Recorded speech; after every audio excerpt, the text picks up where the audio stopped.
the quick overview of SAE J211. We talked about ISO 17025.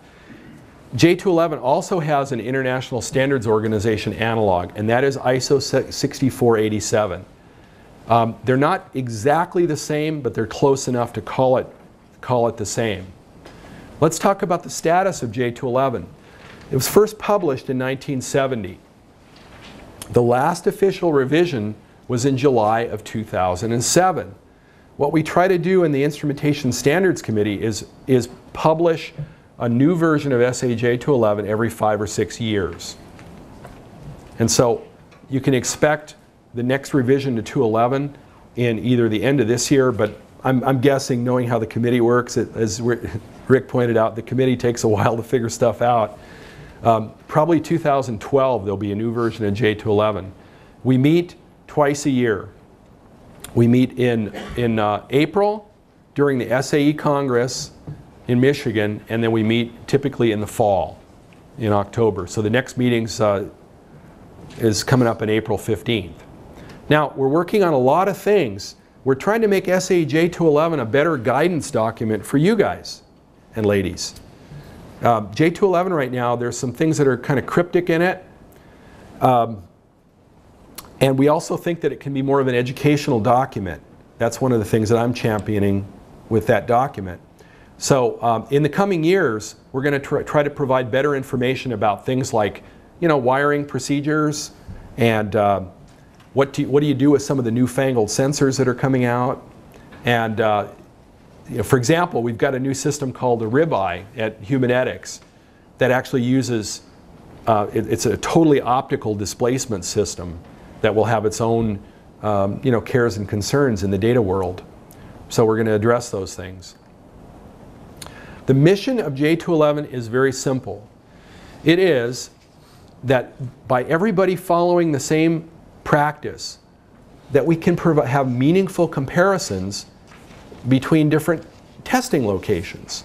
So if the FAA runs a test and they follow SAE J211, and somebody in Montreal runs a test, or France, or wherever, they can be assured of getting comparable test data. That is the mission of J211.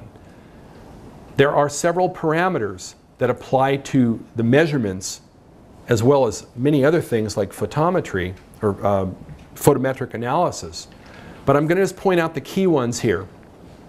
It's important to note that these parameters apply to everything in the chain.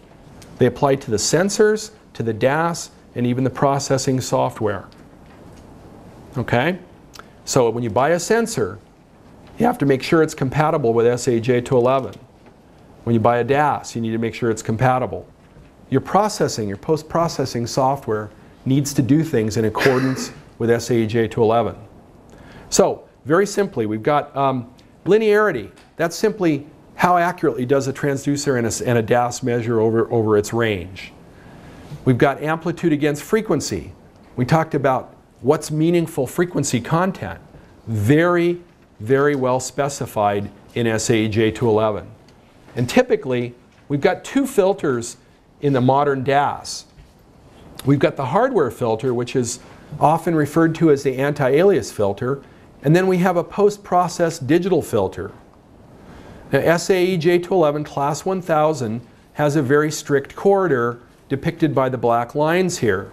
Your final data, if this is amplitude against frequency, has to fall within that corridor.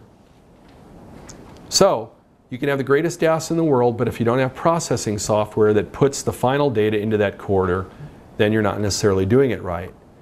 Again, it's all about getting good data through what we call the passband, in this case from DC to 1000 Hertz, digitizing the data properly with good engineering practices, and then post-processing to keep the data comparable and meaningful. Systems have what's called a phase delay time requirement.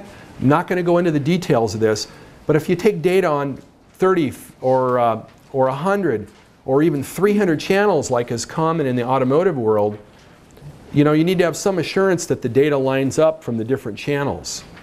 And so that's why there's a requirement for data timing.